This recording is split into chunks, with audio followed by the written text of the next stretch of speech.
There's no head movement at 657 years old. Are you guys hearing this blasphemy? You're from Brooklyn. What are you doing? Brooklyn versus Disney. Disney. He's a Disney kid. He's handpicked his way up to this point. He's fighting It's Mike Tyson, dude. One punch. I mean, listen, when he fought Roy Jones, yeah, they didn't really fight. It was a sparring session. He looked dangerous, man. He was throwing some nasty shots to the body. He was in there. He's moving his head. Yeah, just enough. Doesn't take much, man. One shot. Disney versus Brooklyn. It's Iron Mike Tyson. You're blasphemous for even bringing this up. Calling him out of shape. Come on.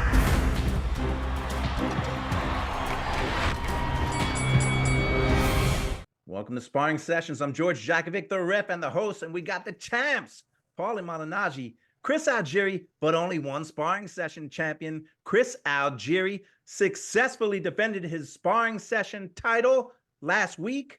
Chris, you're the defending champ, but there was a little bit of controversy. If you remember, one of those rounds was a 10-10, but Paulie swayed me after the round, and I changed it to a 10-9. Didn't affect your win. I'm still waiting, but it's funny. I still haven't gotten any response from the commission from when I sent my protest in. It's odd. The commission gets to everything. Don't worry about that. It's funny how a late punch can actually sway around. I've never heard of that. Well, that's you have to. You learn a lot. You learn a lot in sparring sessions, even from this side. Yeah, we do things a little differently. But Chris, you are the defending champion. Any words of wisdom? How you feeling going into this one? No, I'm feeling good, man. I'm in terms of my outfit today, I'm like a mullet. I'm all business up top, but I got my trackies on down below. So I'm ready to sprint, run, whatever. This jacket's very flexible, so don't let the threads fool you. I'm very much ready to fight. Yeah, you had like.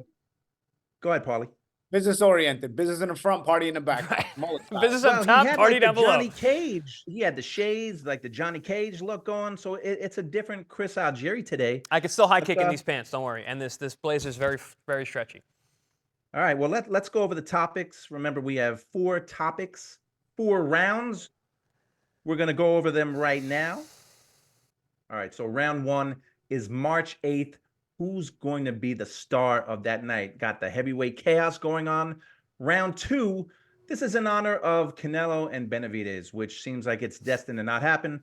That is the greatest fight that never was. Fighters in the same era that never matched up. The third one, Haney versus Garcia. Should it happen and will it happen? And finally, the news that was announced today, Mike Tyson and Jake Paul are going to be in an event on Netflix, July 20th. We're going to talk about Tyson and Paul, what happens if they have a real fight in the ring. So, guys, those are the 4 topics. Chris, you are the champion, so you can either start or defer. The choice is yours. I'm going to defer. You're going to defer, so Paulie is going to start round 1.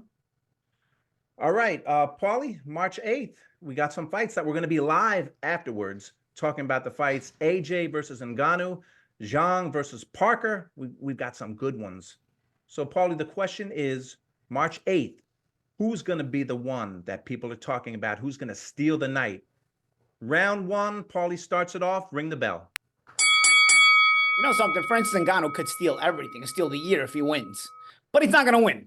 So, Anthony Joshua is going to actually continue this surge back into stardom here, into the top of the heavyweight division. He's never really left the heavyweight division, but in terms of the impressive performance he put on against Wallen, if he blows away Ngannou like I expect him to, he's going to put himself in the position to demand the winner of Fury versus Usyk. Now, again, the reason you become a star here, I mean, you win the night here is because obviously he's already a star. You win the night here is because an all-England clash between Fury and Joshua becoming very much in demand if Fury beats Usyk as he's the favorite to win, would create a dynamite spectacle, and that's all people will be talking about. So a dominant performance against Ngannou from AJ, which I expect to happen. I expect his connection with Davidson to continue to be sharp and to continue to be fruitful. And then Fury beating Usyk, as many people expect.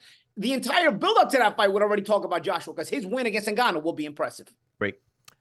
Excellent points, and I want to go directly against you and pick Ngannou because Ngannou like you said, if he wins, I mean, he literally steals the whole year.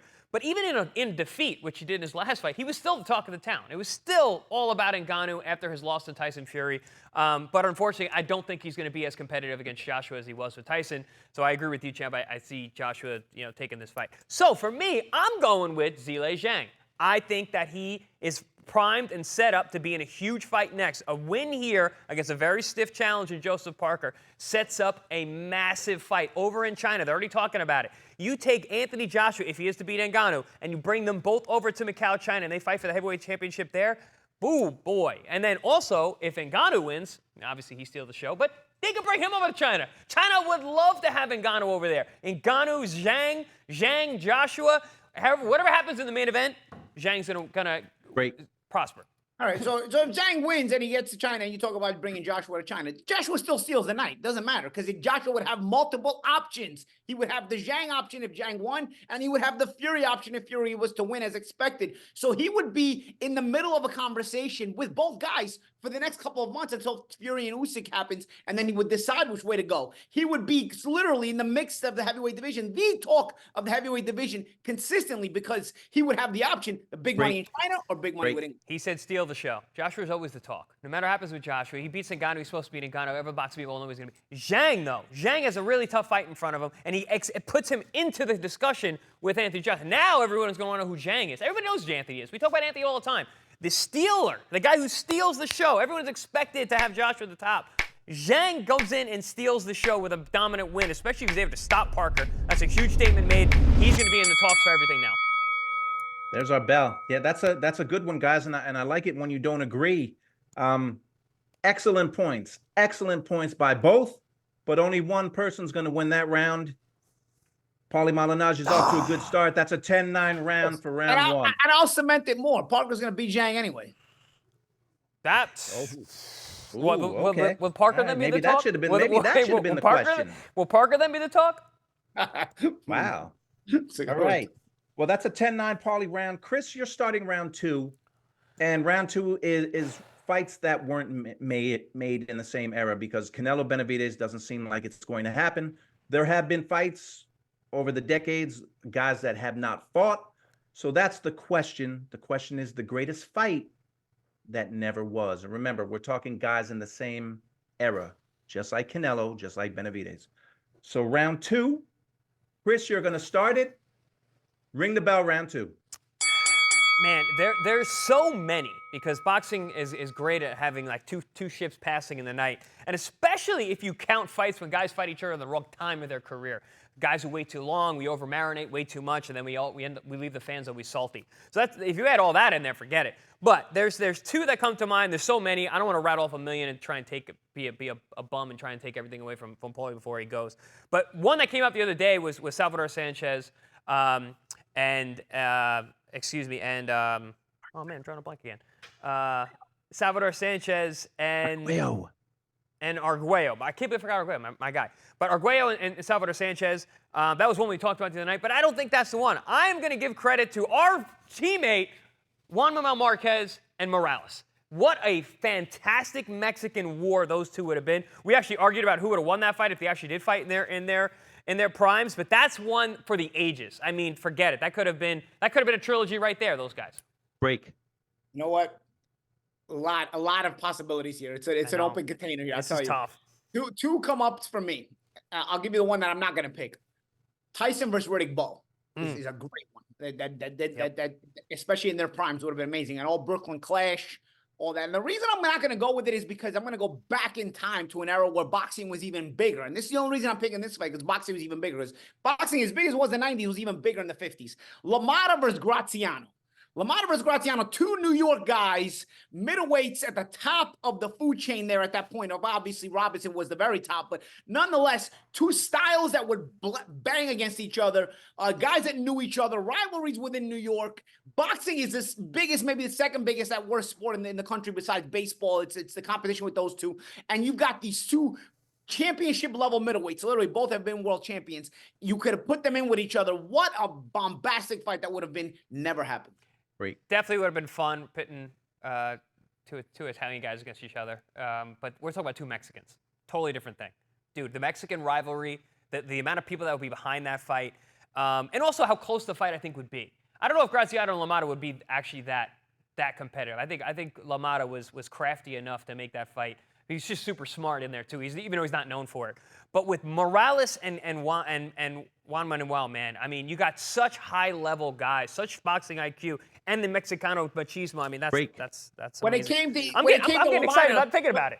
When it came to LaMotta's ego, nothing was smart anymore, crafty anymore, because the New York ego, the Italian ego, would have made him bang with Graziano, and he would have wanted it just as bad as well. These two guys, you're talking about Mexicans now, but Italians in New York in the 50s are the same as Mexicans now in the States now. So Italians in New York in the 50s, with those two guys banging each other, New York would have been ablaze, on fire. Ooh, wow, man, that was... Paulie, I did not expect that, because I write down a lot more Mexicans than are Italians in New York, by the way. A lot more Mexicans in Mexico than Italians in New York. That was a good one, Paulie. I mean, what a war that would be. Man, you threw me off with that one. Was not expecting it. Woo! I really don't want to do a 10-10 round, so I won't. I'm going to slightly give that to Chris Algeri, 10-9. Very slight. After all the praise you gave me, I did. It wasn't good enough. Dude, I had the better fight. You're in the bag. I had the better fight. What answer I gave? I had the better fight. That round. All right, we got an even fight going into the third. But I tell you what, there's not going to be any even fights on March 13th. ProBox TV Wednesday Night Fights is back. Make sure you check it out.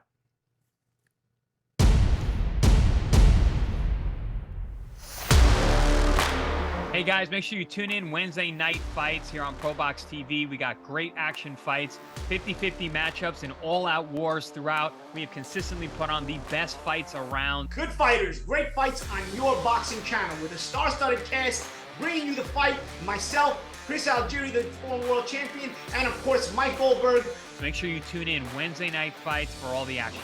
As Goldie likes to say, here we go. On the next Wednesday Night Fights, March 13th, join us for the main event. Radovoje Hot Rod Kalajdzic steps into the ring with the Cuban Sullivan Barrera. And in the co-main, Luke Santamaria battles Nicholas Flaz. Live from the ProBox Event Center in Plant City. Get your tickets at proboxtv.com or take your chances at the door. Wednesday Night Fights. Wednesday Night Fights, March 13th. Can't wait to check it out. But we got a fight right here on Sparring Session. Yeah, Paulie, that was tough going against you that round. I might regret that later, but nonetheless, it's in the books. No, you won't. The fans will not. You will not regret it later. You read the fan comments. That might have to be reviewed. The protest is already being typed up. I mean, listen, we are not. We keep leaving Marquez out. We can't do that. He's our compadre here. What are we doing? You know what, Chris? You're right. That's a good score. You're right, Chris. You're right. 10-9. All right. You steal that from Juan Manuel? Come on. Raging Bull is the best boxing movie in the history of sports. What are you talking about? This guy's talking Hollywood now. Now he's a Hollywood guy. All right. Round three. Paulie, you're starting this round, so it's kind of a two-part argument. Haney and Garcia, look, is it going to happen? I don't know. April 20th is the fight date, but the question is, should Haney and Garcia happen, and will it happen? So it's a two-part argument here. Paulie, you are starting round three. Haney versus Garcia. Ring the bell to start the round. You know, here's the thing. When people talk about should it happen, it's not my business to decide that kind of stuff. You know, if a guy shows up prepared, then it should happen. We don't know. It's really having a hard time reading this guy Garcia. You know what I mean? He's complaining. You know, we don't know how hard he's training. I've heard rumors from his training camp with Gervonta Davis that he wasn't really training that hard to begin with, even in the Gervonta Davis fight. Then he got dropped with that body shot by the guy we just had fighting on ProBox TV a couple weeks ago, the Mongolian lightweight. You know, I don't know. Based on his body of work, I don't think it should happen because I don't know how serious this guy's going to take it. But then again, he might realize it's his last chance and he's taking it seriously and he's playing us all for fools. I don't know, but we really can't say should it happen because we're not with the guy 24/7. Now, will it happen? Yeah, I think it will happen. I think it will happen. It's too much money on the table, and I think it will happen. I think Garcia, a piece of me thinks Garcia is playing games here. You know, I don't know how seriously he's still training. That I don't know because, again, he's got a bad reputation for that. But I still think the fight happens. I'm going to take a little different route here. I mean, should it happen? Yeah, I agree with Paul. I mean, listen, these are grown men. They can do whatever they want, whether they want to prepare for it or not. You know, are you robbing the fans by not showing up, not in shape? Absolutely. Or by not putting on a show? Absolutely. Do I think it's going to happen 420? Absolutely not. This fight may happen eventually down the line because, you know, that's an endless timeline. But it's not happening 420. The way that Ryan is acting, it's almost like he's trying to Baker act himself so he doesn't have to fight. I don't know if that's necessarily the case. I think he might just be missing the mark in terms of how to promote the fight, how to get news, or possibly he's going through something very, very traumatic, whether it's just up here or around him, whoever. I don't think we'll ever know the answer to that. But I don't think this fight happens anytime soon. I don't think that Ryan's in the right headspace to be preparing for a fight. He just put a list out of what he's going to do for training camp. I don't see that. It's more for the cameras than what's in reality from what it seems like to me, the way Ryan normally moves. But I don't think it happens 420. That's the thing about robbing the fans, right? This guy, the majority of this guy's fan base aren't even boxing fans, so they're too stupid to even know they got robbed anyway. Even if the fight is no good, like the Gervonta Davis fight, they don't know they got their money taken. You know, the real boxing fans are the ones who end up paying a heavier price. You know, and that's kind of the shame about this if he doesn't show up. As far as what he's going through, listen, the things he's mentioning are real things. Like you know, if anybody who's gone down the rabbit hole understands what Bohemian Grove is and all those other things, but nonetheless, I don't know if he's overplaying this hand here or if he's really, really worried about these things. Either way. Regardless of whether those things are real or not, they never showed up until he got in front of Devin Haney. Those happened after the first press conference. None of that was ever brought up beforehand.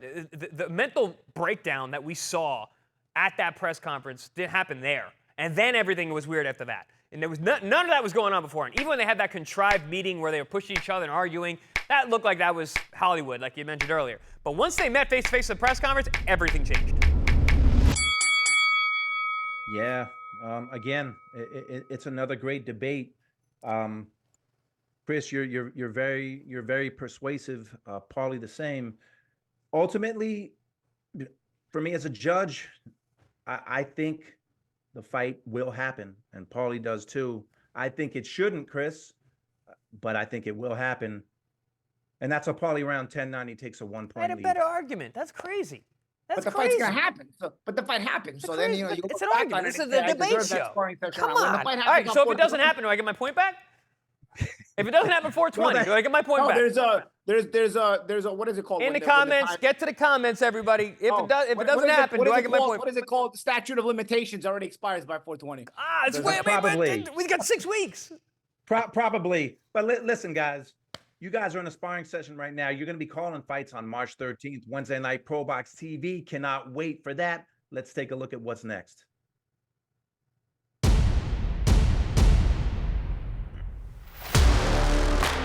Hey guys, make sure you tune in Wednesday night fights here on ProBox TV. We got great action fights, 50-50 matchups, and all-out wars throughout. We have consistently put on the best fights around. Good fighters, great fights on your boxing channel with a star-studded cast bringing you the fight. Myself, Chris Algeri, the former world champion, and of course Mike Goldberg. So make sure you tune in Wednesday night fights for all the action.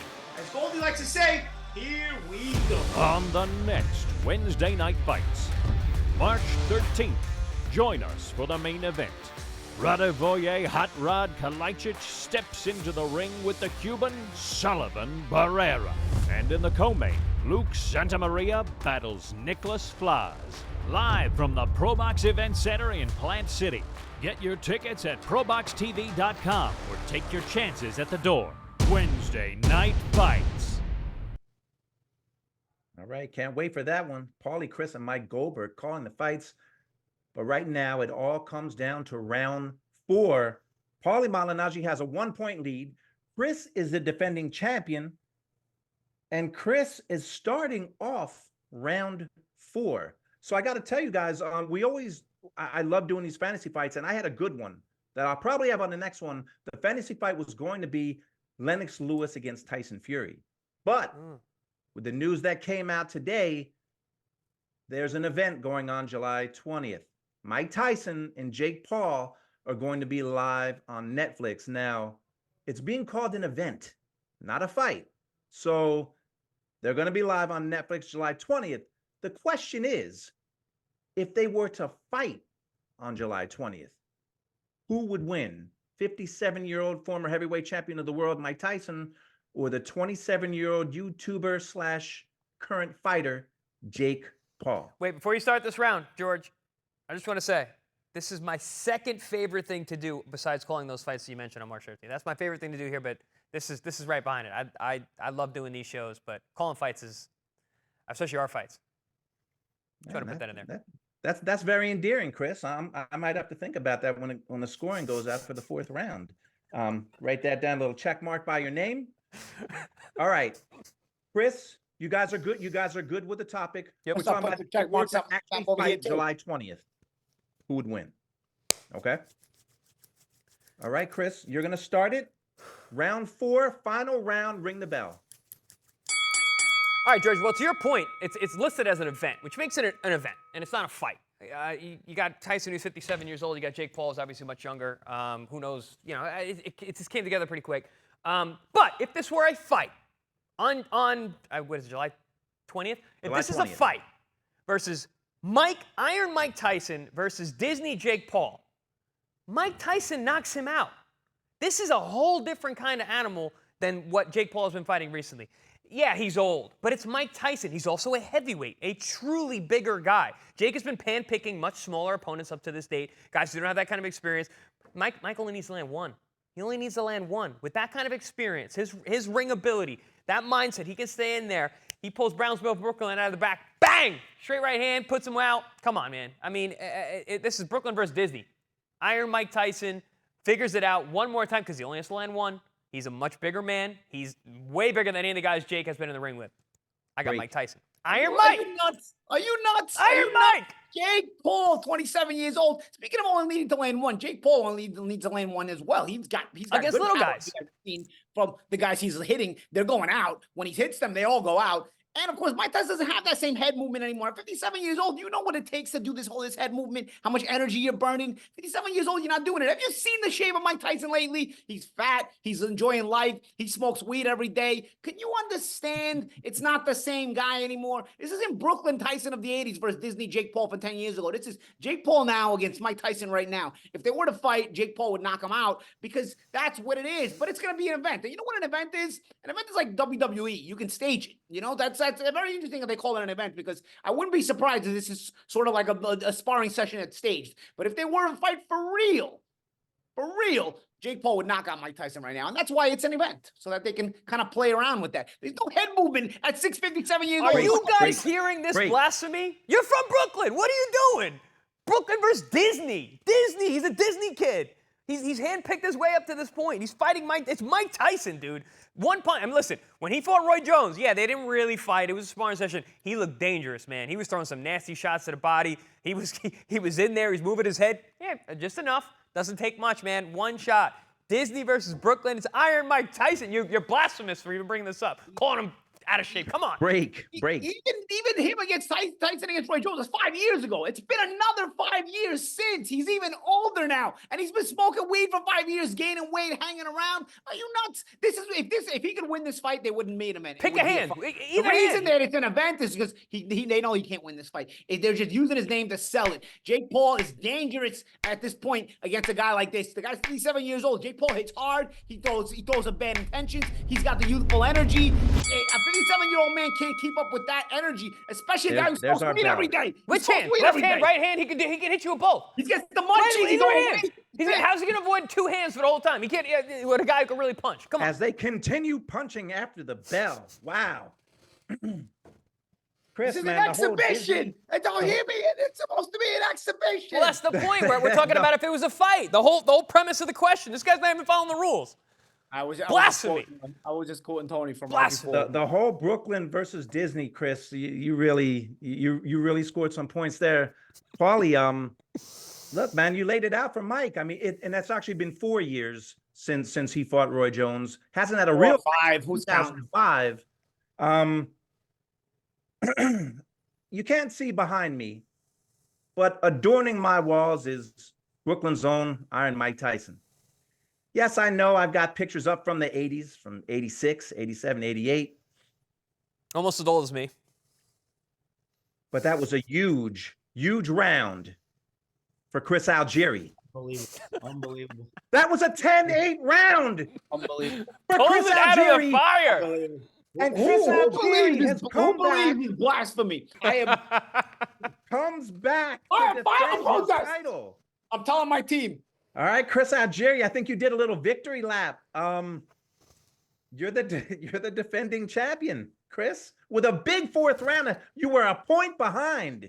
You needed something big, and you got it. Feels different when you're coming from behind, man. It's when you're on the brink of failure that the defeat tastes that much. That victory tastes so much better. Oh, I'm disgusted. You go. I go the nostalgia route with Graziano, LaMotta, lose the round. I don't go the nostalgia round with Tyson, and I lose the round. This is blasphemy. There's a protest coming. There's inconsistency from the judging panel. I don't like this. There's inconsistency. You got to stay consistent with the judging panel. Well, Paulie, to your credit, I'm still, I might be a little disappointed in myself with the scoring of that round, with the Graziano round. But nevertheless, right now, Chris Algeri is the defending. He's the defending sparring session champion. So, Paulie, make sure you get your protests in. They will get read. And I want the comments, guys, in the comments. File the protests as well. The more protests we get, the more we can overturn these. And George, make sure you read these comments. I think they're gonna go the right way. Disgraceful decisions. Well, make sure you give us your comments. Let us know. Give us some more topics. Give us some topics. Let us know how the scoring was. Did Chris deserve that? Should Paulie have become the new champion? Brooklyn versus Disney. Come on. That line got me, Paulie. I'm sorry. I'm a judge. I get swayed. 30 years difference. 30 years difference. What are we giving knockdowns for? We're giving knockdowns for Brooklyn versus Disney. What is it? What are you, Conor McGregor? You're scoring knockdowns for making up knockdowns as they just come along. All right, guys, we're gonna wrap this up. Chris Algeri is the current and defending. He just defended his sparring session belt. He's the champ. If you want to see these champs every day, subscribe on YouTube to ProBox TV. You see these champions: Teddy Atlas, Sean Porter, Tim Bradley, every day talking boxing. ProBox TV is your boxing channel, and Chris Algeri is still your sparring session champion.